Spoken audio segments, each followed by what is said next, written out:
Hai, selamat malam. Perkenalkan nama saya Nica Friskagea. Terima kasih kesempatan yang telah diberikan kepada saya untuk memprestasikan hasil kerja laporan pembelajaran berbasis proyek dengan mata pelajaran manajemen investasi yang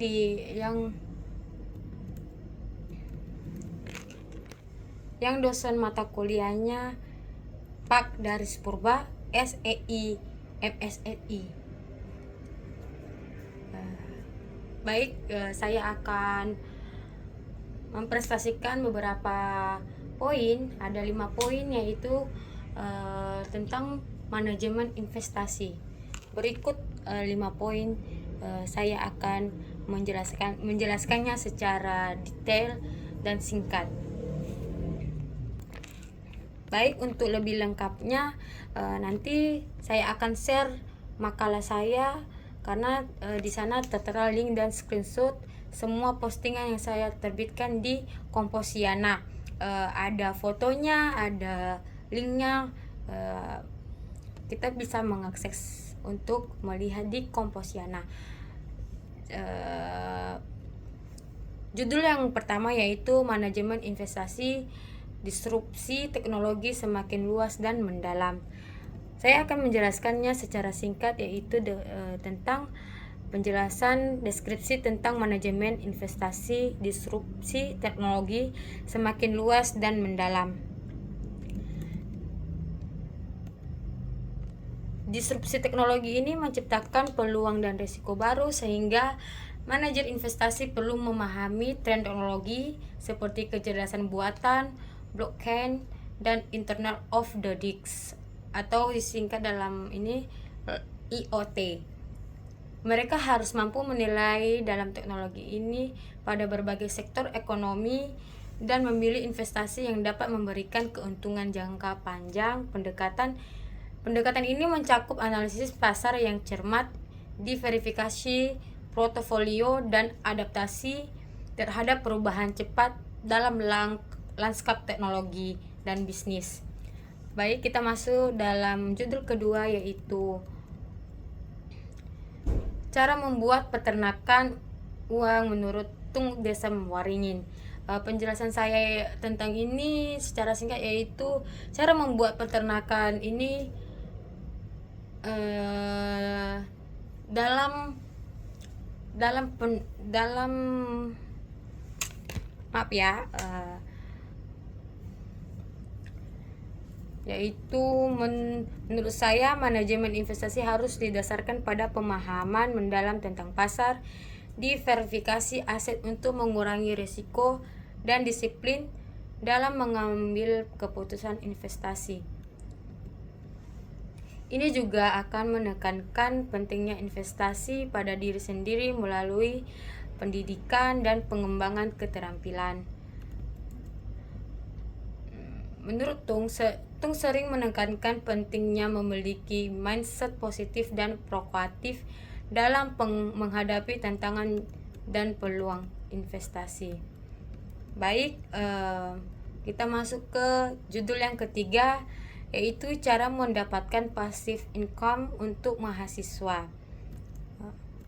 Penjelasan saya yaitu strategi investasi yang cocok bagi mahasiswa untuk menghasilkan pendapatan pasif. Kita harus mencakup pilihan investasi dan reksadana atau saham, dividen properti, dan peer-to-peer lending yang dapat menghasilkan penghasilan tambahan tanpa memerlukan banyak waktu atau usaha. Langkah-langkah dasar untuk memulai investasi ini, pentingnya kita harus membuat literasi keuangan, manajemen risiko, serta tips mengelola keuangan pribadi agar investasi dapat berjalan dengan efektif dan menguntungkan di masa depan. Judul yang keempat yaitu tips sukses berinvestasi ala Long Heng Hong, yaitu dengan cara dengan cara berbagai macam tips sukses untuk berinvestasi ala Long Heng Hong ini meliputi 1. Pendidikan dan riset, investasi jangka panjang, memilih perusahaan yang bagus, dan keempat, hindari utang dan sabar dan disiplin, diversifikasi, investasi pada saham yang harganya di bawah nilai intrinsik perusahaan. Kalau kita akan mengikuti tips yang 7 tips ini, kita dapat membantu investor mencapai kesuksesan yang berkelanjutan di dalam saham, di pasar saham. Yang kelima yaitu ilmu sukses dan raya di pasar saham menurut Fir Abdul Jamal. Menurut